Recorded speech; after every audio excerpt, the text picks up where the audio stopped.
Hey Eagle fans, I'm Thomas Mott. Today's video is brought to you guys by Panasubs. Go to panasubs.com and use the promo code CHAT for 30% off your order plus free shipping. And we'll talk more about their great products in a second. But panasubs.com, promo code CHAT is the place to go. All right, today's edition of Philadelphia Eagles Now is the latest Eagles news and rumors. And there's some good news, some bad news, and some I'll call it mediocre news overall right now in Philadelphia. The first is, we talked about this before, but the early return of Brandon Brooks, the starting right guard, who obviously blew out his Achilles and is supposed to be out for 12 months. We keep hearing he's ahead of schedule, and we've heard it yet again, this time from his best friend on the football team, Lane Johnson. So Lane Johnson spoke to the media this past weekend and gave a pretty good update on Brandon Brooks and essentially said that he looks so darn good, he's ahead of schedule, that Lane Johnson thinks he's going to return before the end of the NFL season. Now, this is crazy talk in terms of like medical research and how long it takes to heal from an Achilles. I know Brandon Brooks returned quickly from last year's Achilles, but it's supposed to take 9 to 12 months to figure things out, and Brooks tore his Achilles in mid-June. And so you do the math, it doesn't work out even if you wanted to go all the way to February and the Super Bowl. And yet,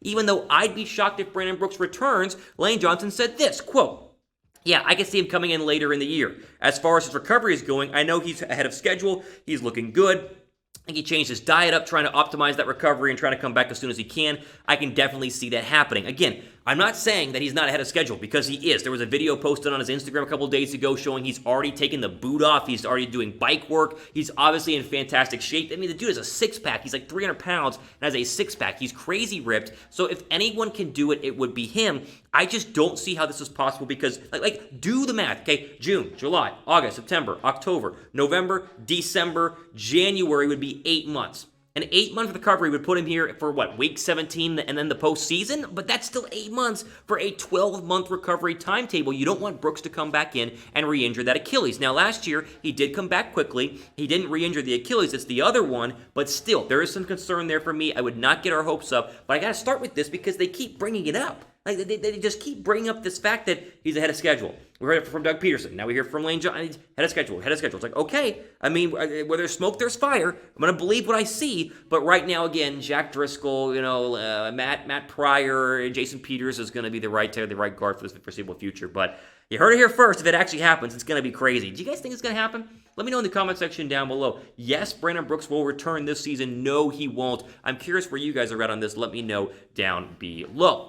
Of course, our sponsor, Panasubs, gives you 30% off plus free shipping on all their products when you use the promo code CHAT, including their Nootropics, which is a fantastic morning replacement for coffee, and a little bit healthier than coffee as well. You put all that sugar and all that milk and all that nasty. It's expensive, right? Nootropics obviously help with energy, focus, and memory, and right now it's $31.50 for a bunch of servings when you use the promo code CHAT.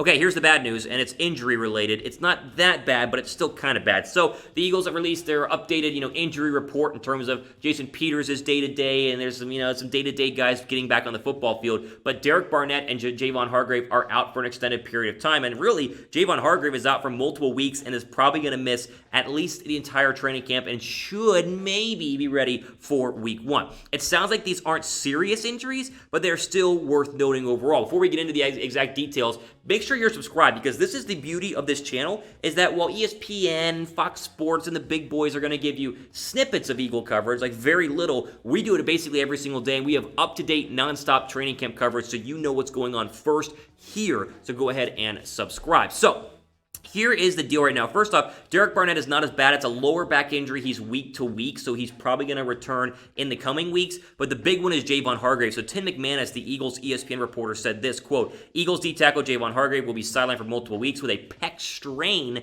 according to sources. The injury does not require surgery. The team is focused on getting him ready for the regular season." A pectoral muscle, obviously, your pectoral muscle, it's a big deal if you were to fully tear it. If you need surgery on that, you're done for the year. If it's just a strain, maybe you strained it, in a blocking drill, or maybe you bench press too much. Strains happen, but that's why he's out for multiple weeks. And they say, again, should be ready to go for the regular season, but don't be surprised if he misses week 1 or week 2 and then comes back. But this is important because he is one of the biggest offseason signing additions, not named Darius Slay. They gave him $30 million a year for a reason. They want him to start next to Fletcher Cox. Now, they do have Malik Jackson, and so Jackson can come in and be just fine at that spot. I'm a big fan of Malik Jackson, but the Eagles have had injury problems like the last 5 seasons. You don't want to want to see key contributors, key offseason additions be injured early. It's not doom and gloom news, but it is something to watch Barnett and watch Javon Hargrave and hope that eventually they can get on the football field and be ready to go for the start of the NFL season. Which would be a bigger loss, though? Is it Barnett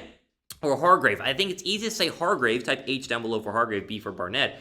But then again, your pass rushers behind Hargrave are still pretty good. Like Malik Jackson is still there. Hassan Ridgeway is still there. Whereas it's behind Derek Barnett. If he were to be out for an extended period of time, then it's Avery, right? And it's Vinny Curry. And then it's Josh Sweat's not very good in terms of depth right now on the defensive end spot. So let me know what you guys think in terms of the bigger loss, Barnett or Hargrave. One final thought here on Panda Subs. And again, PandaSubs.com, promo code chat, 30% off and free shipping. They also have sleep aids as well, which will help you kind of relax and get ready for bed and probably sleep better overall. And they're the same as the Nootropics, $31.50 with the promo code chat. All the links are down below in the description box. Okay, final bit of news here, and this is speculative, but it's worth noting today because Zach Ertz obviously is going to get a new contract soon, and it could be massive, and it will impact Philadelphia for years to come. This all stems off the idea that George Kittle and Travis Kelce have both signed new deals, and both of them are expensive deals. Excuse me, $14, $15 million a year. And with Zach Ertz having 2 years left on his current deal, it might be time for Philadelphia to explore giving him a brand new contract. That way you're not stuck with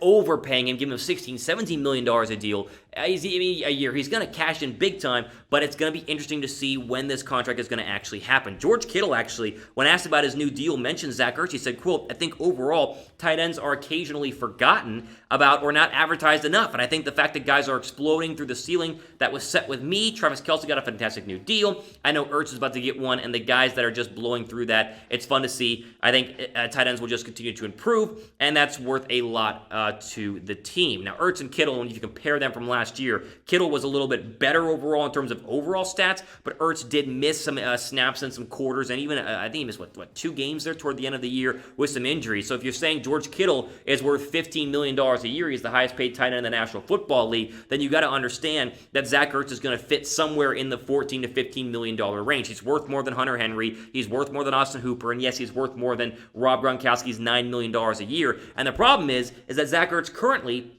only makes $8.5 million. So the point of me bringing this up now, it's not like they're going to get a deal done this month, this year, but as you get into the NFL season, I would not be surprised if they go early on a Zach Ertz deal to try and get a minor discount, much like they did with Carson Wentz. That way they don't have to just shell out, $17 million a year for 4 years and pay him, over his 30s and into his 31s and 32. So it's interesting to watch overall right now with Zach Ertz. The Kittle and Kelce deals, it's great for business if you're Zach Ertz.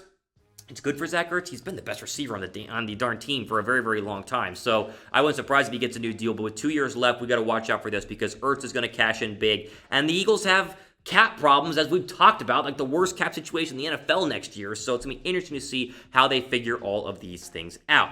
There you go. That's the latest news. This whole Brandon Brooks returning early thing, I just don't see it happening.